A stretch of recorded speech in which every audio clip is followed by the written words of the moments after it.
ದೇವರ ಪರಿಶುದ್ಧ ನಾಮಕ್ಕೆ ಸ್ತುತಿ ಸ್ತೋತ್ರ ಘನಮಾನ ಮಹಿಮೆ ಉಂಟಾಗಲಿ. ಹೋಪ್ ಟಿವಿ ಕನ್ನಡ ಚಾನಲನ್ನು ವೀಕ್ಷಿಸುತ್ತಿರುವಂಥ ತಮ್ಮೆಲ್ಲರಿಗೂ ಶ್ರೀಮತಿ ಅಮ್ರೋಹಿ ಸುರೇಂದ್ರ ಮಾಡುವ ಸ್ವಾಗತಗಳು. ಈ ದಿನದಲ್ಲಿ ನಾವು ಮುಂದಿನ ಸಮಯದಲ್ಲಿ ನಾವು ಸಂದೇಶವನ್ನು ಕೇಳಲಿಕ್ಕೆ ಹೋಗುತ್ತಾ ಇದ್ದೇವೆ. ಸಂದೇಶವನ್ನು ಕೇಳುವುದಕ್ಕಿಂತ ಮುಂಚಿತವಾಗಿ ಚಿಕ್ಕ ಪ್ರಾರ್ಥನೆಯೊಂದಿಗೆ ನಮ್ಮ ಸಂದೇಶವನ್ನು ಪ್ರಾರಂಭ ಮಾಡಿಕೊಳ್ಳೋಣ. ಪ್ರಾರ್ಥನೆ ಮಾಡಿಕೊಳ್ಳೋಣ. ಪರಿಶುದ್ಧನೂ ನೀತಿವಂತನೂ ಆದಂಥ ನನ್ನ ಸ್ವರ್ಗೀಯ ತಂದೆಯಾದಂಥ ದೇವರೇ, ಈ ಒಂದು ಸಮಯದಲ್ಲಿ ನಿನ್ನ ವಾಕ್ಯವನ್ನು ನಾವು ಹಂಚಲಿಕ್ಕೆ ಹೋಗುವಾಗ ತಂದೆಯೇ, ನೀನು ತಾನೇ ಜ್ಞಾನದ ಆತ್ಮವನ್ನು, ಪ್ರಕಟಣೆಯ ಆತ್ಮವನ್ನು ಸ್ವಾಮಿ ನಮಗೆ ಅನುಗ್ರಹಿಸಿಕೊಡಪ್ಪ ತಂದೆಯೇ. ಯಾರ್ಯಾರು ಈ ಒಂದು ವಾಕ್ಯವನ್ನು ಕೇಳುತ್ತಿದ್ದಾರೋ ತಂದೆಯೇ, ಅವರೆಲ್ಲರ ಹೃದಯವನ್ನು ನೀನು ತೆರೆಯ ಮಾಡು ತಂದೆಯೇ. ಶುದ್ಧ ಮನಸ್ಸಿನಿಂದ, ಶುದ್ಧ ಹೃದಯದಿಂದ ವಾಕ್ಯವನ್ನು ಅಂಗೀಕಾರ ಮಾಡಿಕೊಂಡು ವಾಕ್ಯದ ಪ್ರಕಾರವಾಗಿ ಅವರು ನಡಲಿಕ್ಕಾಗುವಂತೆ ನಿನ್ನ ಆಶೀರ್ವಾದದಿಂದ ತುಂಬಿಸಿ ನಡೆಸೆಂದು ಯೇಸುವಿನ ನಾಮದಲ್ಲಿ ಬೇಡಿ ಹೊಂದಿದ್ದೇನೆ ನನ್ನ ತಂದೆಯೇ, ಆಮೇನ್. ಈ ದಿನದ ನನ್ನ ವಾಕ್ಯ ಭಾಗದ ಒಂದು ಶಿರೋನಾಮೆ ಏನಪ್ಪ ಅಂತಂದರೆ ರಿಪೆಂಟೆನ್ಸ್ ಎಂಬುದಾಗಿ, ಅಂದರೆ ಮಾನಸಾಂತರ ಅಥವಾ ಪಶ್ಚಾತ್ತಾಪ ಎಂಬುದಾಗಿ. ಕ್ರೈಸ್ತಿಯ ಜೀವಿತದಲ್ಲಿ ಇದು ಬಹಳ ಬಹಳ ಮುಖ್ಯವಾದಂಥ ಒಂದು ಸಂಗತಿಯಾಗಿರುವಂಥದ್ದಾಗಿದೆ. ಯಾವಾಗ ನಮ್ಮ ಮನಸ್ಸು ಮಾನಸಾಂತರವನ್ನು ಪಡುವುದಿಲ್ಲವೋ, ಯಾವಾಗ ನಾವು ಪಶ್ಚಾತ್ತಾಪವನ್ನು ಪಡುವುದಿಲ್ಲವೋ, ಕ್ರಿಸ್ತನ ಮಕ್ಕಳು ಅನ್ನಿಸಿಕೊಳ್ಳೋದಕ್ಕೆ ಸಾಧ್ಯವಾಗುವುದಿಲ್ಲ. ನಮ್ಮ ಹಿಂದಿನ ಒಂದು ಜೀವಿತವನ್ನು ಕುರಿತಾಗಿ ನಾವು ಮಾಡಿದಂಥ ಎಲ್ಲ ತಪ್ಪುಗಳನ್ನು ದೇವರಿಗೆ ನಾವು ದೇವರ ಮುಂದೆ ನಾವು ಪಶ್ಚಾತ್ತಾಪವನ್ನು ಪಡಬೇಕಾಗಿದೆ. ನಾವು ಮಾಡಿದಂಥ ಎಲ್ಲ ತಪ್ಪುಗಳಿಗೆ ನಾವು ದೇವರ ಮುಂದೆ ಪಶ್ಚಾತ್ತಾಪವನ್ನು ಪಡಬೇಕಾಗಿರುತ್ತದೆ. ನಾವು ಮಾಡಿದಂಥ ತಪ್ಪುಗಳನ್ನು, ನಾವು ಮಾಡಿದಂಥ ಪಾಪಗಳನ್ನು ನಾವು ಆತನ ಮುಂದೆ ನಾವು ಒಪ್ಪಿಕೊಳ್ಳಬೇಕಾಗಿದೆ. ಆದುದರಿಂದ ನನ್ನ ಪ್ರೀತಿಯ ಸಹೋದರ ಸಹೋದರಿಯರೇ, ಈ ದಿನದಲ್ಲಿ ನಾವು ಪಶ್ಚಾತ್ತಾಪ ಅನ್ನುವಂಥ ವಿಷಯದಲ್ಲಿ ಕುರಿತು ನಾವು ಸವಿಸ್ತಾರವಾಗಿ ದೇವರ ವಾಕ್ಯವನ್ನು ನಾವು ತಿಳಿದುಕೊಳ್ಳೋಣ. ಆದುದರಿಂದ ದೇವರು ನಿಮ್ಮ ಪಾಪಗಳನ್ನು ಅಳಿಸಿ ಬಿಡುವ ಹಾಗೆ ನೀವು ಪಶ್ಚಾತ್ತಾಪ ಪಟ್ಟು ಆತನ ಕಡೆಗೆ ತಿರುಗಿಕೊಳ್ಳಿರಿ ಎಂಬುದಾಗಿ ಅಪೊಸ್ತಲರ ಕೃತ್ಯ 3ನೇ ಅಧ್ಯಾಯ 19ನೇ ವಚನದಲ್ಲಿ ತಿಳಿಸುವಂಥದ್ದಾಗಿದೆ. Acts chapter 3:19. ಈ ಒಂದು ವಾಕ್ಯ ಭಾಗದಲ್ಲಿ ದೇವರು ನಮ್ಮ ಪಾಪಗಳನ್ನು ಅಳಿಸಿ ಬಿಡುವ ಹಾಗೆ ನಾವು ಪಶ್ಚಾತ್ತಾಪವನ್ನು ಪಟ್ಟುಕೊಳ್ಳಬೇಕು ಎಂಬುದಾಗಿ ಈ ವಾಕ್ಯವು ನಮಗೆ ತಿಳಿಸುವಂಥದ್ದಾಗಿದೆ. ಮಾನಸಾಂತರ ಅಥವಾ ಪಶ್ಚಾತ್ತಾಪ ಇಲ್ಲದೆ ದೇವರ ಕಡೆಗೆ ತಿರುಗಿಕೊಳ್ಳುವಂಥ ಅನುಭವವು ಬಹಳ ಮುಖ್ಯವಾದದ್ದಾಗಿದೆ. ಆದ್ದರಿಂದ ದೇವರು ಏನು ಹೇಳ್ತಾನೆಪ್ಪ ಅಂತಂದರೆ, ಕುಗ್ಗಿದ ಮನಸ್ಸೇ ದೇವರಿಗೆ ಇಷ್ಟ ಯಜ್ಞ ಎಂಬುದಾಗಿ. ಯಾವಾಗ ನಮ್ಮನ್ನು ನಾವು ತಗ್ಗಿಸಿಕೊಂಡು, ಯಾವಾಗ ನಮ್ಮ ಪಾಪಗಳಿಗೆ ನಾವು ಪಶ್ಚಾತ್ತಾಪವನ್ನು ಪಟ್ಟು ನಾವು ದೇವರ ಕಡೆಗೆ ತಿರುಗಿಕೊಳ್ಳುತ್ತೇವೋ, ಆಗ ಅಂತಹ ಮನಸ್ಸು, ಅಂತಹ ಹೃದಯ ದೇವರಿಗೆ ಬಹಳವಾಗಿ ಇಷ್ಟವಾದಂಥದ್ದಾಗಿದೆ. ಇಲ್ಲಿ ಮಾನಸಾಂತರ ಪದವನ್ನು ಇಬ್ರಿಯ ಅಥವಾ ಗ್ರೀಕ್ ಭಾಷೆಗಳಲ್ಲಿ ವಿವಿಧ 3 ರೀತಿಯ ಪದಗಳನ್ನು ಬಳಸಲಾಗುತ್ತದೆ. ಮೊದಲನೇದಾಗಿ ನಾಚಮ್ ಎಂಬುದಾಗಿ. ಇಬ್ರಿಯ ಪದದಲ್ಲಿ ನಾಚಮ್ ಎಂಬುದಾಗಿ ಒಂದು ಪದದ ಅರ್ಥ ಏನಪ್ಪ ಅಂತಂದರೆ ನಿಟ್ಟುಸಿರು ಬಿಡುವುದು ಎಂಬುದಾಗಿ. ಆದಿಕಾಂಡ 6ನೇ ಅಧ್ಯಾಯ 7ನೇ ವಚನದಲ್ಲಿ ಹೇಳುತ್ತದೆ, ಈ ವಾಕ್ಯದ ಅರ್ಥವು ದೇವರು ನಿಟ್ಟುಸಿರು ಬಿಟ್ಟನು ಎಂಬುದಾಗಿ ತೋರಿಸುತ್ತದೆ. ಯಾಕೆಂದರೆ ಆದಿಕಾಂಡದಲ್ಲಿ ದೇವರು ಮನುಷ್ಯನನ್ನು ಉಂಟು ಮಾಡಿದ್ದಕ್ಕಾಗಿ ಪಶ್ಚಾತ್ತಾಪದಿಂದ ನಿಟ್ಟುಸಿರು ಬಿಟ್ಟನು ಅನ್ನುವಂಥ ಪದವನ್ನು ಈ ಒಂದು ವಚನವು ನಮಗೆ ತಿಳಿಸುವಂಥದ್ದಾಗಿರ್ತದೆ. ಎರಡನೆಯದಾಗಿ ಸುವಬ್ ಎಂಬುದಾಗಿ ಇಬ್ರಿಯ ಒಂದು ಪದವಾಗಿರ್ತದೆ. ಈ ಸುವಬ್ ಅನ್ನೋಂಥ ಒಂದು ಪದಕ್ಕೆ ಬೆನ್ನು ಮಾಡುವುದು ಅಥವಾ ತಿರುಗಿಕೊಳ್ಳುವುದು ಅನ್ನುವಂಥ ಅರ್ಥವನ್ನು ಇದು ನೀಡುವಂಥದ್ದಾಗಿರ್ತದೆ. ಅಂದರೆ ಅಸಹ್ಯ ವಸ್ತುಗಳ ಕಡೆಗೆ ಬೆನ್ನು ಮಾಡುವುದನ್ನು ಇದು ನಮಗೆ ತೋರಿಸುವಂಥದ್ದಾಗಿರ್ತದೆ. ಈ ಒಂದು ಪದದ ಅರ್ಥ ಅಸಹ್ಯ ವಸ್ತುಗಳ ಕಡೆಗೆ ನೀನು ಬೆನ್ನು ಮಾಡು, ಅದಕ್ಕೆ ಮುಖವನ್ನು ನೀನು ತೋರಿಸಬೇಡ, ನೀನು ಬೆನ್ನನ್ನು ತೋರಿಸು, ಅದಕ್ಕೆ ವಿರುದ್ಧವಾದ ದಿಕ್ಕಿನಲ್ಲಿ ನೀನು ಹೊರಟು ಹೋಗು ಅನ್ನುವಂಥ ಅರ್ಥವನ್ನು ಈ ಒಂದು ಪದವು ಕೊಡುವಂಥದ್ದಾಗಿರುತ್ತದೆ. ಮೂರನೇದಾಗಿ ಮೆಟನೋವಾ ಅನ್ನುವಂಥ ಒಂದು ಗ್ರೀಕ್ ಪದವಾಗಿರ್ತದೆ. ಇದರಲ್ಲಿ ನೈತಿಕತ್ವಕ್ಕಾಗಿ ಮನಸ್ಸು ಬದಲಾಯಿಸು ಎಂಬುದಾಗಿ ಇಲ್ಲಿ ತಿಳಿಸುವಂಥದ್ದಾಗಿರ್ತದೆ. ಇದರ ಅರ್ಥ ನೈತಿಕತ್ವಕ್ಕಾಗಿ, ಅಂದರೆ ಒಂದು ಒಳ್ಳೆಯ ವಿಷಯಕ್ಕೋಸ್ಕರವಾಗಿ ನಿನ್ನ ಮನಸ್ಸನ್ನು ಬದಲಾಯಿಸು ಎಂಬುದಾಗಿ ಈ ಒಂದು ಪದದ ಒಂದು ಅರ್ಥವಾಗಿರುತ್ತದೆ. ದೇವರ ಕಡೆಗೆ ತಿರುಗಿಕೊಳ್ಳದಿದ್ದರೆ ನೀವೆಲ್ಲರೂ ಹಾಗೆಯೇ ಹಾಳಾಗಿ ಹೋಗುವಿರಿ ಎಂಬುದಾಗಿ ದೇವರ ವಾಕ್ಯ ನಮಗೆ ತಿಳಿಸುವಂಥದ್ದಾಗಿರ್ತದೆ. ನಾವೆಲ್ಲರೂ ನೈತಿಕತ್ವಕ್ಕಾಗಿ, ಒಳ್ಳೆಯ ಕ್ರಿಯೆಗಳಿಗಾಗಿ ದೇವರ ಕಡೆಗೆ ನಾವು ತಿರುಗಿಕೊಳ್ಳಬೇಕು ಅನ್ನೋಂಥ ಪದವನ್ನು, ಇಲ್ಲಿ 3 ಪದಗಳನ್ನು ನಾವು ಈಗಾಗಲೇ ನಾವು ಕಲಿತಿದ್ದೇವೆ. ಪಶ್ಚಾತ್ತಾಪವನ್ನು ನಾವು 2 ರೀತಿಯಲ್ಲಿ ಈ 2 ಸನ್ನಿವೇಶಗಳಲ್ಲಿ ನಾವು ಬಳಸಬಹುದು. ಮೊದಲನೇದಾಗಿ ಕೆಟ್ಟತನದಿಂದ ಒಳ್ಳೆಯತನಕ್ಕೆ ತಿರುಗಿಕೊಳ್ಳುವುದು ಮತ್ತು ಒಳ್ಳೆಯತನದಿಂದ ಕೆಟ್ಟತನಕ್ಕೆ ತಿರುಗಿಕೊಳ್ಳುವುದು. 2 ರೀತಿಯಾದಂಥ ಪಶ್ಚಾತ್ತಾಪವದಕ್ಕೆ ಬೇಕಾದಂಥ ಅರ್ಥವನ್ನು ಅಥವಾ ಸನ್ನಿವೇಶವನ್ನು ನಾವು ನೋಡ್ಬೋದು. ಕನ್ನಡದ ಒಂದು ನಿಘಂಟಿನ ಪ್ರಕಾರವಾಗಿ ಪಶ್ಚಾತ್ತಾಪ ಅಥವಾ ಮಾನಸಾಂತರ ಅನ್ನುವಂಥ ಪದಕ್ಕೆ ವಿಷಾದ ಅಥವಾ ತಪ್ಪೆನಿಸುವಿಕೆ ಅಥವಾ ಮನ ಮರುಗುವಿಕೆ ಎಂಬುದಾಗಿ ವಿವಿಧ ಅರ್ಥಗಳನ್ನು ಅಲ್ಲಿ ನಾವು ನೋಡುವಂಥವರಾಗಿದ್ದೇವೆ. ಒಂದು ಡೆಫಿನೇಷನ್, ಮಾನಸಾಂತರಕ್ಕೆ ಒಂದು ಡೆಫಿನೇಷನನ್ನು ನಾವು ನೋಡಬೇಕಾದ್ರೆ, ಮಾನಸಾಂತರ ಎಂಬುದಾಗಿ ಆ ಒಂದು ಪದದ ಅರ್ಥ ಏನು ವಾಕ್ಯಗಳಲ್ಲಿ ನಾವು ಹೇಳುವುದಾದರೆ ಯಾವ ರೀತಿಯಾಗಿ ಹೇಳ್ಬೋದು ಅಂದರೆ, ಒಬ್ಬ ವ್ಯಕ್ತಿ ತಾನು ಮಾಡಿದಂಥ ತಪ್ಪುಗಳನ್ನು ಅಥವಾ ತಾನು ಮಾಡಿದಂಥ ಪಾಪಗಳನ್ನು ಅದನ್ನು ತಾನು ಅಂದುಕೊಂಡು ವೈಯಕ್ತಿಕ ಬದಲಾವಣೆಯನ್ನು ಮಾಡಿಕೊಳ್ಳುವಂಥದ್ದು. ವೈಯಕ್ತಿಕವಾಗಿ ಅಂದರೆ ಮನಸ್ಸಿನಲ್ಲಿ ಪರಿವರ್ತನೆಯನ್ನು ಹೊಂದುವಂಥದ್ದು ಅಥವಾ ಮನಸ್ಸಿನಲ್ಲಿ ಬದಲಾವಣೆಯನ್ನು ಹೊಂದುವಂಥದ್ದಕ್ಕೆ ನಾವು ಮಾನಸಾಂತರ ಅಥವಾ ಪಶ್ಚಾತ್ತಾಪ ಎಂಬುದಾಗಿ ನಾವು ಕರೆಯುತ್ತೇವೆ. ಮಾನಸಾಂತರಕ್ಕಿಂತ ದೊಡ್ಡದಾದಂಥ ಶಿಕ್ಷೆ ಯಾವುದೂ ಇಲ್ಲ. ಒಬ್ಬ ಮನುಷ್ಯನು ತಾನು ತಪ್ಪು ಮಾಡಿದ್ದನ್ನು ತಾನು ತಿಳಿದುಕೊಳ್ಳುವಷ್ಟು ಆತನು ಮಾನಸಾಂತರವನ್ನು ಪಡುವುದಾದರೆ ಅದು ನಿಜವಾದ ಒಂದು ದೊಡ್ಡ ಶಿಕ್ಷೆ ಆಗಿರ್ತದೆ. ತನ್ನನ್ನು ತಾನೇ ಅದನ್ನು ತಿದ್ದುಕೊಳ್ಳುವಂಥದ್ದು ಭಾರಿ ದೊಡ್ಡತನದ ಒಂದು ಮಾತಾಗಿರ್ತದೆ. ದೇವರು ಈ ಲೋಕಕ್ಕೆ ಬಂದ ಉದ್ದೇಶ ಏನಪ್ಪ ಅಂತಂದರೆ, ದೇವರ ಕಡೆಗೆ ತಿರುಗಿಕೊಳ್ಳಿರಿ ಎಂದು ನೀತಿವಂತರನ್ನು ಕರೆಯುವುದಕ್ಕೆ ನಾನು ಬಂದವನಲ್ಲ, ಪಾಪಿಗಳನ್ನು ಕರೆಯುವುದಕ್ಕೆ ಬಂದವನು.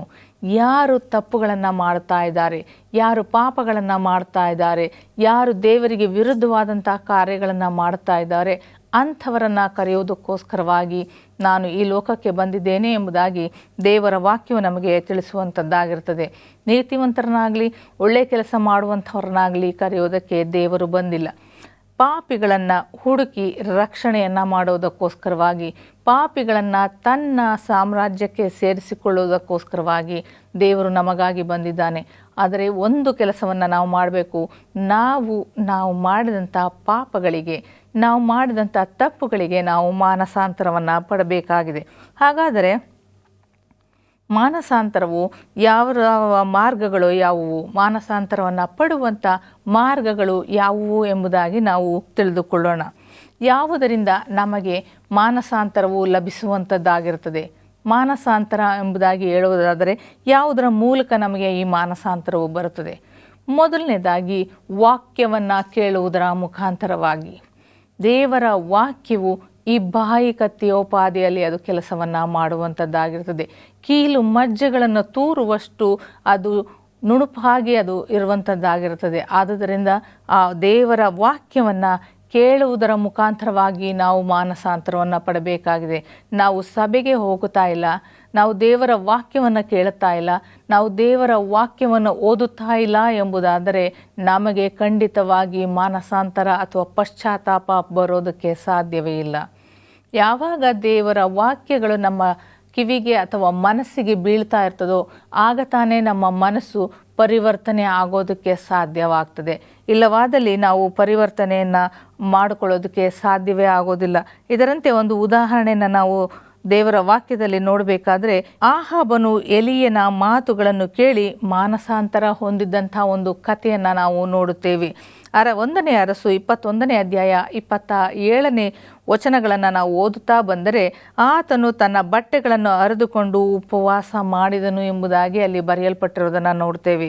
ಆಹಾಬನು ನಾಬೋತನ ದ್ರಾಕ್ಷಿಯ ತೋಟವನ್ನು ಆಸೆಪಟ್ಟನು. ಆದರೆ ನಾಬೋತನು ಅದು ತನ್ನ ಪಿತ್ರಾರ್ಜಿತವಾಗಿ ಬಂದಂಥ ಒಂದು ಆಸ್ತಿಯಾಗಿದೆ, ತನ್ನ ಪಿತೃಗಳಿಂದ ಬಂದಂಥ ಒಂದು ಬಳುವಳಿಯಾಗಿದೆ ಎಂಬುದಾಗಿ ಆತನು ಹೇಳಿ ಆ ಒಂದು ದ್ರಾಕ್ಷಿ ತೋಟವನ್ನು ಅವನು ಕೊಡೋದಕ್ಕೆ ಇಷ್ಟವನ್ನು ಪಡೋದಿಲ್ಲ. ನಾಬೋತನಿಗೆ ವಿರುದ್ಧವಾಗಿ ಇಸಬೇಲಳು ಏನು ಮಾಡ್ತಾಳೆ, ಪಿತೂರಿಯನ್ನು ಮಾಡಿ ಊರಿಂದ ಆಚೆ ಆತನನ್ನು ಎಳೆದುಕೊಂಡು ಕಲ್ಲೆಸೆದು ಕೊಲ್ಲುವುದನ್ನು ನಾವು ನೋಡುತ್ತೇವೆ. ಇದೆಲ್ಲವುಗಳನ್ನು ನೆನೆಸಿ ದೇವರು ಏನು ಮಾಡ್ತಾರೆ, ಎಲಿಯನಿಗೆ ದೇವರ ವಾಕ್ಯವು ಉಂಟಾಯಿತು. ಎಲಿಯನು ಆ ಒಂದು ವ್ಯಕ್ತಿಯ ಬಳಿಯಲ್ಲಿ ಹೋಗಿ ದೇವರ ವಾಕ್ಯವು ಈ ರೀತಿಯಾಗಿ ಹೇಳುತ್ತದೆ ಎಂಬುದಾಗಿ ಹೇಳುವಾಗ ಆತನು ಪಶ್ಚಾತ್ತಾಪದಿಂದ ಆತನ ಮನಸ್ಸನ್ನು ಬದಲಾಯಿಸಿಕೊಂಡನು. ಆತನು ತನ್ನ ಬಟ್ಟೆಗಳನ್ನು ಅರಿದುಕೊಂಡು, ಈ ಬಟ್ಟೆಗಳನ್ನು ಅರಿದುಕೊಳ್ಳುವುದಾಗಲಿ ಅಥವಾ ಬೂದಿಯಲ್ಲಿ ಕುಳಿತುಕೊಳ್ಳುವುದಾಗಲಿ ಏನನ್ನು ಸೂಚಿಸುತ್ತದೆ ಎಂಬುದಾಗಿ ನಾವು ನೋಡಬೇಕಾದ್ರೆ ಪಶ್ಚಾತ್ತಾಪವನ್ನು, ಮಾನಸಾಂತರವನ್ನು ಇದು ಸೂಚಿಸುವಂಥದ್ದಾಗಿರುತ್ತದೆ.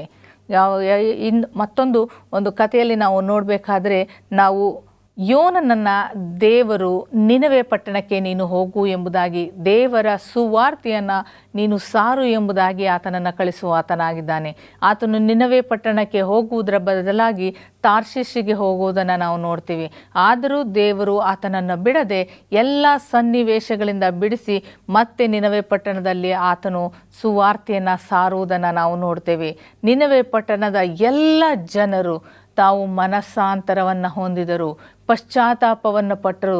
ತಾವು ಮಾಡಿದಂಥ ತಪ್ಪುಗಳಿಗಾಗಿ ತಮ್ಮ ಹೃದಯಗಳನ್ನು ಅವರು ಶಿಕ್ಷಿಸಿಕೊಂಡು, ತಮ್ಮ ದೇಹಗಳನ್ನು ದಂಡಿಸಿಕೊಂಡು ಉಪವಾಸ ಪ್ರಾರ್ಥನೆಯನ್ನು ಬೂದಿಗಳಲ್ಲಿ ಕುಳಿತುಕೊಂಡು ಅವರು ಉಪವಾಸ ಪ್ರಾರ್ಥನೆಯನ್ನು ಮಾಡಿದರು.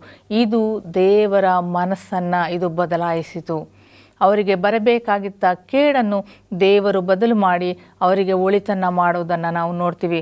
ಆದುದರಿಂದ ನನ್ನ ಪ್ರೀತಿಯ ಸಹೋದರರ ಸಹೋದರಿಯರೇ, ನಾವು ಮಾನಸಾಂತರವನ್ನು ಪಡಬೇಕಾದರೆ ದೇವರ ವಾಕ್ಯವನ್ನು ಕೇಳಬೇಕು. ಎಲ್ಲಿವರೆಗೆ ಯೋನನು ಸುವಾರ್ತೆಯನ್ನು ಸಾರಲಿಲ್ವೋ ಅಲ್ಲಿವರೆಗೆ ಅವರು ಅದೇ ರೀತಿಯಾದಂಥ ಪಾಪದ ಕೃತ್ಯದಲ್ಲಿ ನಡೀತಾ ಇದ್ರು. ಯಾವಾಗ ದೇವರ ಸುವಾರ್ತೆಯು ಅವರಿಗೆ ಕೇಳಲ್ಪಟ್ಟಿತೋ ಆಗ ಅವರು ಮನಸಾಂತರವನ್ನು ಹೊಂದಿಕೊಂಡರು.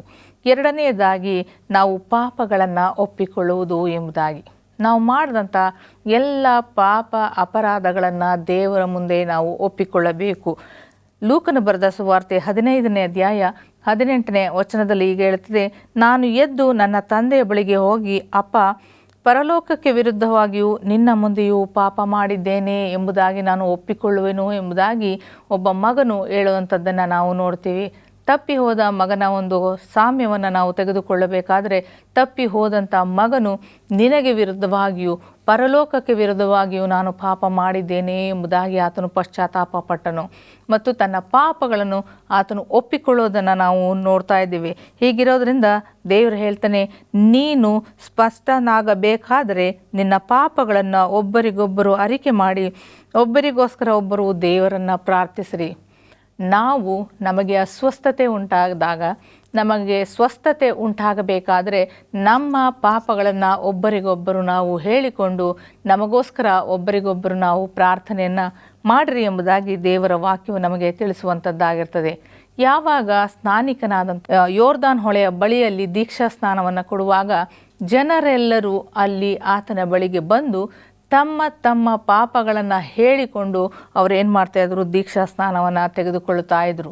ಆದುದರಿಂದ ನನ್ನ ಪ್ರೀತಿಯ ಸಹೋದರ ಸಹೋದರಿಯರೇ, ಈ ದಿನದಲ್ಲಿ ನೀವು ಯಾರ ಮನುಷ್ಯರೊಟ್ಟಿಗೆ ನಿಮ್ಮ ಪಾಪಗಳನ್ನು ಒಪ್ಪಿಕೊಳ್ಳುವುದು ಬೇಡ, ಇತರರೊಟ್ಟಿಗೆ ನಾವು ಪಾಪಗಳನ್ನು ಒಪ್ಪಿಕೊಳ್ಳೋದು ಬೇಡ. ನಾವು ನಮ್ಮ ಪಾಪಗಳನ್ನು ದೇವರೊಂದಿಗೆ ನಾವು ಒಪ್ಪಿಕೊಳ್ಳೋಣ. ದೇವರ ಸಮ್ಮುಖದಲ್ಲಿ ದೇವಾಲಯದಲ್ಲಿ ಹೋಗಿ ನಮ್ಮ ಪಾಪಗಳನ್ನು ಒಪ್ಪಿಕೊಂಡು ನಾವೇನು ಮಾಡೋಣ, ನಮ್ಮ ಪಾಪಗಳನ್ನು ನಾವು ಒಪ್ಪಿಕೊಳ್ಳೋಣ ಎಂಬುದಾಗಿ ತಿಳಿದುಕೊಳ್ಳುತ್ತೇವೆ. ಮತ್ತು ಮೂರನೇದಾಗಿ ನಾವು ಯೋಗ್ಯತೆಯನ್ನು ಗ್ರಹಿಸುವುದು. ನಾವು ನಿಜವಾಗಲೂ ಯೋಗ್ಯರಾಗಿದ್ದೀವಾ, ನಾವು ಅಯೋಗ್ಯರಾಗಿದ್ದೀವಾ ಎಂಬುದಾಗಿ ದೇವರ ವಾಕ್ಯವನ್ನು ತಿಳಿಸ್ತದೆ. ಇನ್ನು ನಾನು ನಿನ್ನ ಮಗನೆನಿಸಿಕೊಳ್ಳುವುದಕ್ಕೆ ಯೋಗ್ಯನಲ್ಲ ಎಂಬುದಾಗಿ ನಮ್ಮ ಯೋಗ್ಯತೆಯನ್ನು ನಾವು ತಿಳಿದುಕೊಳ್ಳಬೇಕು. ನಾವು ಏನಾಗಿದ್ದೇವೆ ಎಂಬುದಾಗಿ ನಾವು ತಿಳಿದುಕೊಳ್ಳಬೇಕು. ಫರಿಸಾಯನು ಮತ್ತು ಸುಂಕದವನು ಇಬ್ಬರೂ ಪ್ರಾರ್ಥನೆ ಮಾಡೋದಕ್ಕೆಂಬುದಾಗಿ ದೇವಾಲಯಕ್ಕೆ ಹೋಗ್ತಾರೆ. ಫರಿಸಾಯನು ಹೇಳ್ತಾನೆ, ಕೆಟ್ಟವರಂತೆ ನಾನಲ್ಲ, ವಾರಕ್ಕೆ 3 ಆವರ್ತಿ ನಾನು ಉಪವಾಸ ಪ್ರಾರ್ಥನೆಯನ್ನು ಮಾಡ್ತೇನೆ, ನಿನಗೆ ಸಲ್ಲತಕ್ಕ ಎಲ್ಲ ಕಾಣಿಕೆಗಳನ್ನು ನಾನು ಸಲ್ಲಿಸ್ತೇನೆ, ಈ ಫರಿಸಾಯನಂತೆ ನಾನಲ್ಲ ಎಂಬುದಾಗಿ ಮತ್ತೊಬ್ಬರನ್ನು ಕುರಿತು ಆತನು ಹೇಳೋದನ್ನು ನಾವು ನೋಡ್ತೇವೆ. ಆದರೆ ಸುಂಕದವನೇನು ಮಾಡ್ತಾನೆ, ದೂರದಲ್ಲಿ ನಿಂತುಕೊಂಡು ಸ್ವಾಮಿ ಆಕಾಶದ ಕಡೆಗೆ ಕಣ್ಣೆತ್ತಿ ಅವನು ಹೇಳ್ತಾನೆ, ಸ್ವಾಮಿ ನಾನು ಪಾಪಿಯಾಗಿದ್ದೇನೆ, ಪಾಪಿಯಾದ ನನ್ನನ್ನು ನೀನು ಕರುಣಿಸು ದೇವರೇ ಎಂಬುದಾಗಿ ತನ್ನ ಎದೆಯನ್ನು ಬಡಕೊಳ್ಳುತ್ತಾ ಆತನು ಪಶ್ಚಾತ್ತಾಪದಿಂದ ಪ್ರಾರ್ಥನೆ ಮಾಡೋದನ್ನು ನೋಡಿದ್ದೇವೆ. ಈ ಒಂದು ಪ್ರಾರ್ಥನೆಯು ದೇವರ ಮನಸ್ಸನ್ನು ಅದು ಮುಟ್ಟುವಂಥದ್ದಾಗಿರುತ್ತದೆ. ಆದ್ದರಿಂದ ಗಣನೆಗೆ ಬಾರದ ನಮ್ಮನ್ನು ದೇವರು ಘನವಂತರಾಗಿ ಮಾಡುವಂತೆ ಶಕ್ತಿ ದೇವರಲ್ಲಿ ಇರುವಂಥದ್ದಾಗಿದೆ. ನಾವು ಅಯೋಗ್ಯರು, ಗಣನೆಗೆ ಬಾರದವರು ಎಂಬುದಾಗಿ ಗ್ರಹಿಸಿಕೊಳ್ಳಬೇಕು. ಆಗ ತಾನೇ ಅಯೋಗ್ಯರಾದಂಥ ನಮ್ಮನ್ನು ದೇವರು ಯೋಗ್ಯರನ್ನಾಗಿ ಮಾಡುವುದಕ್ಕೆ ಆತನು ಶಕ್ತನಾಗಿದ್ದಾನೆ. ಇದನ್ನು ನಾವು ಗ್ರಹಿಸಿಕೊಳ್ಳಬೇಕು. 4ನೇದಾಗಿ ನಾವು ಪಾಪಗಳನ್ನು ಅರಿಕೆ ಮಾಡಿಕೊಳ್ಳಬೇಕು. ನಾವು ಈಗಾಗಲೇ ಕಲ್ತಿದ್ದೇವೆ ಪಾಪಗಳನ್ನು ಒಪ್ಪಿಕೊಳ್ಳಬೇಕು ಎಂಬುದಾಗಿ. ನಾವು ಒಪ್ಪಿಕೊಂಡ ಮೇಲೆ ಅದನ್ನು ದೇವರ ಮುಂದೆ ನಾವು ಏನು ಮಾಡಬೇಕು, ಅರಿಕೆಯನ್ನು ನಾವು ಮಾಡಬೇಕು ಎಂಬುದಾಗಿ ಇಲ್ಲಿ ಹೇಳುವಂಥದ್ದಾಗಿರ್ತದೆ. ಕೀರ್ತನೆಗಳು 32ನೇ ಅಧ್ಯಾಯ 3ನೇ ಒಂದು ವಚನದಲ್ಲಿ ಹೀಗೆ ಹೇಳುತ್ತದೆ, ನಾನು ಪಾಪವನ್ನು ಅರಿಕೆ ಮಾಡದೇ ಇದ್ದಾಗ ದಿನವೆಲ್ಲ ನರಳುವುದರಿಂದ ನನ್ನ ಎಲುಬುಗಳು ಸವೆದು ಹೋಗುತ್ತಿದ್ದವು. ಯಾವ ದಿನದಲ್ಲಿ ಕೀರ್ತನೆಗಾರನು ತನ್ನ ಪಾಪಗಳನ್ನು ಅರಿಕೆ ಮಾಡಲಿಲ್ಲವೋ ಆ ದಿನದಲ್ಲಿ ಆತನ ಎಲುಬುಗಳು ಸವೆದು ಹೋಗುವಂತೆ ಆತನು ನರಳುತ್ತಿದ್ದನು ಎಂಬುದಾಗಿ ಇಲ್ಲಿ ತಿಳಿಸುವಂಥದ್ದಾಗಿರ್ತದೆ. ನಮ್ಮ ಪಾಪಗಳನ್ನು, ನಮ್ಮ ಹೃದಯವನ್ನು ನಾವು ದೇವರ ಮುಂದೆ ಬಿಚ್ಚಬೇಕಾಗಿದೆ. ದೇವರ ವಾಕ್ಯ ಈ ರೀತಿಯಾಗಿ ಹೇಳ್ತದೆ, ಹೃದಯದಿಂದ ನಂಬುವುದರ ಮೂಲಕ ನೀತಿಯು ದೊರಕುವಂಥದ್ದಾಗಿದೆ, ಬಾಯಿಂದ ಅರಿಕೆ ಮಾಡುವುದರ ಮೂಲಕ ರಕ್ಷಣೆಯು ದೊರೆಯುತ್ತದೆ. ನಾವು ಬಾಯಿಂದ ನಾವು ದೇವರಿಗೆ ನಮ್ಮ ಪಾಪಗಳನ್ನು ಅರಿಕೆ ಮಾಡಿದರೆ ನಮಗೆ ರಕ್ಷಣೆಯು ದೊರಕುವಂಥದ್ದಾಗಿರ್ತದೆ.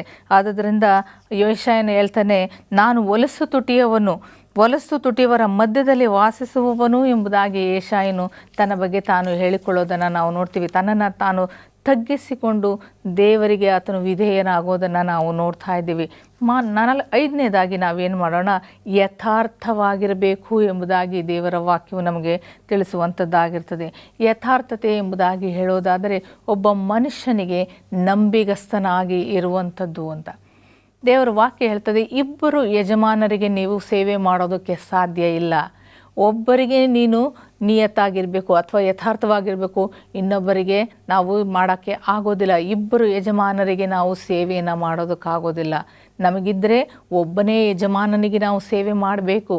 ನಾವು ಸೈತಾನನ ಪಕ್ಷದಲ್ಲೂ ಇದ್ದುಕೊಂಡು ದೇವರ ಪಕ್ಷದಲ್ಲೂ ಇದ್ದುಕೊಂಡು ನಮ್ಮ ಆತ್ಮಿಕ ಜೀವಿತವನ್ನು ನಡೆಸಲು ಸಾಧ್ಯವಿಲ್ಲ.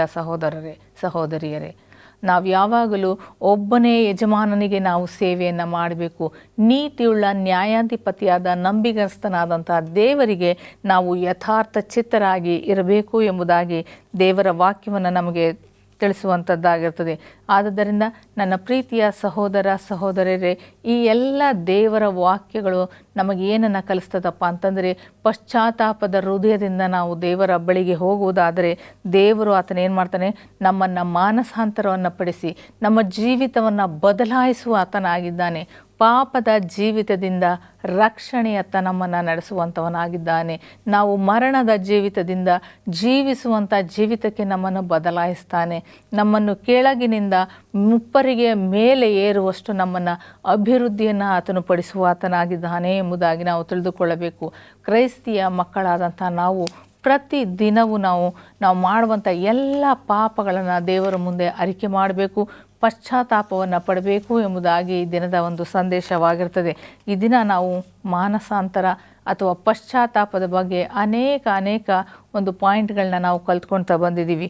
ಮೊದಲನೇದಾಗಿ ಯಾವ ರೀತಿಯಾದಂಥ ಪಶ್ಚಾತ್ತಾಪವನ್ನು ಪಡಬೇಕು ಎಂಬುದಾಗಿ ನಾವು ನೋಡಬೇಕಾದ್ರೆ ದೇವರ ವಾಕ್ಯವನ್ನು ಕೇಳುವುದರ ಮೂಲಕವೂ ಆಗಿ ಪಶ್ಚಾತ್ತಾಪ ಉಂಟಾಗುತ್ತದೆ ಎಂಬುದಾಗಿ ನಾವು ತಿಳಿದುಕೊಂಡಿದ್ದೇವೆ. 2ನೇದಾಗಿ ನಾವು ಪಾಪಗಳನ್ನು ಒಪ್ಪಿಕೊಳ್ಳುವುದರ ಮೂಲಕವಾಗಿ ನಾವು ಪಶ್ಚಾತ್ತಾಪ ಪಡಬೇಕು ಎಂಬುದಾಗಿ ಇಲ್ಲಿ ತಿಳಿಸಲ್ಪಟ್ಟಿದೆ. ಮತ್ತು 3ನೇದಾಗಿ ನಮ್ಮ ಯೋಗ್ಯತೆ ಏನು, ನಮ್ಮ ಒಂದು ಸ್ಥಾನಮಾನ ಏನು, ನಾವು ಯಾವ ಸ್ಥಾನದಲ್ಲಿ ಇದ್ದೇವೆ ಎಂಬುದನ್ನು ನಾವು ತಿಳಿದುಕೊಳ್ಳಬೇಕು ಎಂಬುದಾಗಿ ದೇವರ ವಾಕ್ಯವು ನಮಗೆ ತಿಳಿಸಿಕೊಟ್ಟಿದೆ. 4ನೇದಾಗಿ ಪಾಪಗಳನ್ನು ನಾವು ದೇವರ ಮುಂದೆ ಅರಿಕೆ ಮಾಡಬೇಕು. ನಾವು ಏನೇನು ತಪ್ಪುಗಳನ್ನು ಮಾಡಿದ್ದೇವೋ ಅದೆಲ್ಲವನ್ನು ನಾವು ದೇವರ ಮುಂದೆ ಅರಿಕೆ ಮಾಡಿ ಬಿಟ್ಟು ಬಿಡಬೇಕು ಎಂಬುದಾಗಿ ಇಲ್ಲಿ ಹೇಳುವಂಥದ್ದಾಗಿದೆ. ಯಾರು ಪಾಪಗಳನ್ನು ಒಪ್ಪಿಕೊಂಡು ಬಿಟ್ಟು ಬಿಡ್ತಾರೋ ಅವರಿಗೆ ದೇವರ ಒಂದು ಕರುಣೆಯು ದೊರೆಯುವಂಥದ್ದಾಗಿರ್ತದೆ.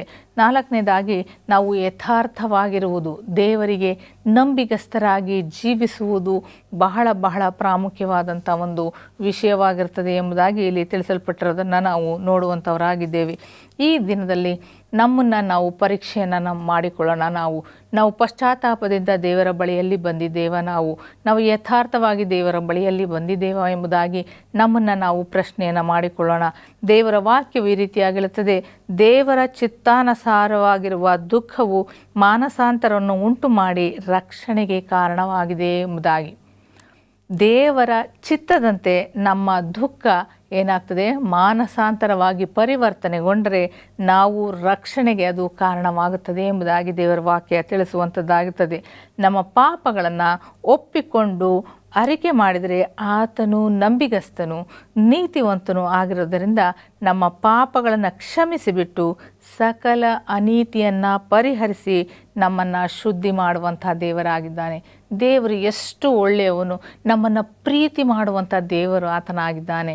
ನಾವು ಅಂಥ ಪ್ರೀತಿ ಸ್ವರೂಪನಾದಂಥ ದೇವರಿಗೆ ನಮ್ಮ ಎಲ್ಲ ಪಾಪಗಳನ್ನು ಒಪ್ಪಿಕೊಂಡು ನಮ್ಮ ಎಲ್ಲ ಹಳೆಯ ಗುಣಗಳನ್ನು ನಾವು ಬಿಟ್ಟು ಬಿಡುವುದಾದರೆ ದೇವರು ನಿಜವಾಗಲೂ ಕರುಣಾಮಯಿಯು ನಂಬಿಗಸ್ತನು ನೀತಿವಂತನಾದಂಥ ದೇವರಾಗಿದ್ದುಕೊಂಡು ನಮ್ಮ ಎಲ್ಲ ಸಕಲ ಅನೀತಿಯನ್ನು ಪರಿಹರಿಸಿ ಆತನು ನಮಗೆ ರಕ್ಷಣೆಯನ್ನು ನೀಡುವಂಥವನಾಗಿದ್ದಾನೆ. ಹಾಗಾದರೆ ಮಾನಸಾಂತರದ ಮಹತ್ವವೇನು? ಯಾಕೆ ನಾವು ಮಾನಸಾಂತರವನ್ನು ಪಡಬೇಕು ಎಂಬುದಾಗಿ ನೋಡಿಕೊಳ್ಬೇಕಾದ್ರೆ ಮಾನಸಾಂತರವು ಏನು ಮಾಡ್ತದಪ್ಪ ಅಂದರೆ ದೀನತ್ವಕ್ಕೆ ನಮ್ಮನ್ನು ನಡೆಸುವಂಥದ್ದಾಗಿರ್ತದೆ. ಮತ್ತು ತಪ್ಪು ಮಾಡಲಾರದಂತೆ ಅದು ನಮ್ಮನ್ನು ತಡೆಯುವಂಥದ್ದಾಗಿರ್ತದೆ. ಮತ್ತೆ ತಪ್ಪುಗಳನ್ನು ನಾವು ಮಾಡೋದರಿಂದ ಮತ್ತೆ ಅದೇ ಪಾಪಕ್ಕೆ ನಾವು ಬೀಳುವಂಥವರಾಗಿದ್ದೇವೆ. ಯಾವಾಗ ನಾವು ಮಾನಸಾಂತರವನ್ನು ಪಡುತ್ತೇವೋ ಅದು ನಮ್ಮನ್ನು ದೀನತ್ವಕ್ಕೆ ಅದು ನಡೆಸುವಂಥದ್ದಾಗಿರ್ತದೆ. ಎರಡನೇದಾಗಿ ನಮ್ಮನ್ನು ನಾವು ತೀರ್ಪು ಮಾಡಿಕೊಳ್ಳುವಂತೆ ಅದು ಮಾಡುವಂಥದ್ದಾಗಿರ್ತದೆ. ಮಾನಸಾಂತರವು ನಮ್ಮನ್ನು ನಾವು ತೀರ್ಪು ಮಾಡಿಕೊಳ್ಳುವಂತೆ ಮಾಡುವಂಥದ್ದಾಗಿರ್ತದೆ. ಆತ್ಮಿಕ ಪುನರುತ್ಥಾನವನ್ನು ಇದು ಮಾಡುವಂಥದ್ದಾಗಿರ್ತದೆ. ಆತ್ಮಿಕ ಪುನರುತ್ಥಾನದ ಎಡೆಗೆ ನಮ್ಮನ್ನು ಇದು ನಡೆಸುವಂಥದ್ದಾಗಿರ್ತದೆ. ಆಮೇಲೆ ನಮ್ಮ ಸಭೆಗೆ ಅದು ನೆಲೆಗೊಳ್ಳುವಂತೆ ನಮ್ಮನ್ನು ನೆಲೆಯೂರಿಸ್ತದೆ. ಯಾಕೆಂದರೆ ನಾವು ಯಾವಾಗ ಪಶ್ಚಾತ್ತಾಪವನ್ನು ಪಡ್ತೀವೋ ದೇವರ ವಾಕ್ಯವನ್ನು ಕೇಳೋದಕ್ಕೆ ನಾವು ಪ್ರಾರಂಭ ಮಾಡ್ತೀವಿ, ನಮ್ಮ ಪಾಪಗಳನ್ನು ಒಪ್ಪಿಕೊಂಡು ಬಿಟ್ಟು ಬಿಡ್ತೀವಿ. ಈ ಎಲ್ಲ ಕಾರ್ಯಗಳು ಸಭೆಗೆ ನಮ್ಮನ್ನು ನಡೆಸುವಂಥದ್ದಾಗಿರ್ತದೆ. ನಾಶನದಿಂದ ನಮ್ಮನ್ನು ಇದು ತಪ್ಪಿಸುವಂಥದ್ದಾಗಿರ್ತದೆ. ಎಲ್ಲಿ ನಾವು ನರಕಕ್ಕೆ ಹೋಗಿ ನಾಶಕ್ಕೆ ನಾವು ಗುರಿಯಾಗ್ತೀವೋ ಅದರಿಂದ ನಾವೇನು ಮಾಡ್ತೀವಿ, ನಾಶಕ್ಕೆ ಅದು ತಪ್ಪಿಸುವಂಥದ್ದು ಆಗಿರ್ತದೆ. ನೂತನ ಜೀವಿತಕ್ಕೆ ನಮ್ಮನ್ನು ನಡೆಸುವಂಥದ್ದಾಗಿರ್ತದೆ. ನಮ್ಮ ಈ ಮಾನಸಾಂತರವು ನಮ್ಮನ್ನು ಹೊಸ ಒಂದು ಲೋಕಕ್ಕೆ ಅದು ನಮ್ಮನ್ನು ಕರೆದುಕೊಂಡು ಹೋಗುವಂಥದ್ದಾಗಿದೆ. ನಾವು ಯಾವಾಗ ಮಾನಸಾಂತರ ಪಡ್ತೀವೋ ಜನರೆಲ್ಲರೂ ನಮ್ಮನ್ನು ಪ್ರೀತಿ ಮಾಡೋದಕ್ಕೆ ಪ್ರಾರಂಭ ಮಾಡ್ತಾರೆ. ಸಭೆಯಲ್ಲಿ ನಾವು ಎಲ್ಲರ ಪ್ರೀತಿಯನ್ನು ನಾವು ಸಂಪಾದಿಸಿಕೊಳ್ಬೋದು. ಈ ರೀತಿಯಾದಂಥ ಒಂದು ಸಂತೋಷವನ್ನು, ನೂತನವಾದಂಥ ಜೀವಿತವನ್ನು ಈ ಮಾನಸಾಂತರವು ನಮಗೆ ಕೊಡುವಂಥದ್ದಾಗಿದೆ. ಆದುದರಿಂದ ನನ್ನ ಪ್ರೀತಿಯ ಸಹೋದರ ಸಹೋದರಿಯರೇ, ಈ ದಿನದಲ್ಲಿ ನಮ್ಮನ್ನು ನಾವು ಪರೀಕ್ಷೆ ಮಾಡಿಕೊಳ್ಳೋಣ.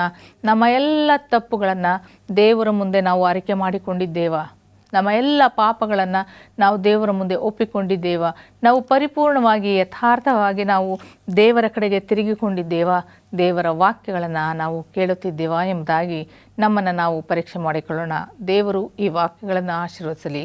ಪ್ರಾರ್ಥನೆ ಮಾಡೋಣ. ನೀತಿ ಸ್ವರೂಪನಾದಂಥ ನನ್ನ ಸ್ವರ್ಗೀಯ ತಂದೆಯಾದಂಥ ದೇವರೇ ಸ್ವಾಮಿ, ಈ ಒಂದು ಸಮಯದಲ್ಲಿ ಪ್ರಾರ್ಥನೆ ಮಾಡುವಾಗ ತಂದೆ ಹೇಳಿದಂಥ ವಾಕ್ಯಗಳನ್ನು ಆಶೀರ್ವದಿಸು, ಬಲಪಡಿಸು. ನಾವೆಲ್ಲರೂ ಪಶ್ಚಾತ್ತಾಪದಿಂದ ನಿನ್ನ ಕಡೆಗೆ ತಿರುಗಿಕೊಳ್ಳಲಿಕ್ಕೆ ಆಗುವಂತೆ ನಿನ್ನ ಆಶೀರ್ವಾದದಿಂದ ತುಂಬಿಸಿ ನಡೆಸಪ್ಪ. ವಾಕ್ಯವನ್ನು ಕೇಳಿದಂಥ ಎಲ್ಲರನ್ನು ನೀನು ಆಶೀರ್ವದಿಸಿ ಬಲಪಡಿಸಿ ನಡೆಸು. ಪಶ್ಚಾತ್ತಾಪದಿಂದ ನಿನ್ನ ಕಡೆಗೆ ಮಕ್ಕಳು ತಿರುಗಿಕೊಳ್ಳಿಕ್ಕೆ ಆಗುವಂತೆ ನಿನ್ನ ಆಶೀರ್ವಾದವನ್ನು ಸುರಿಸು ತಂದೆ. ಮತ್ತೊಂದು ಆವರ್ತಿ ನಮ್ಮೆಲ್ಲರನ್ನ ನಿನ್ನ ಕೈಲಿ ಒಪ್ಪಿಸಿಕೊಡ್ತಾ ಈ ಪ್ರಾರ್ಥನೆಯನ್ನು ಯೇಸುವಿನ ನಾಮದಲ್ಲಿ ಬೇಡಿ ಹೊಂದಿದ್ದೇನೆ ನನ್ನ ತಂದೆಯೇ. ಆಮೇನ್.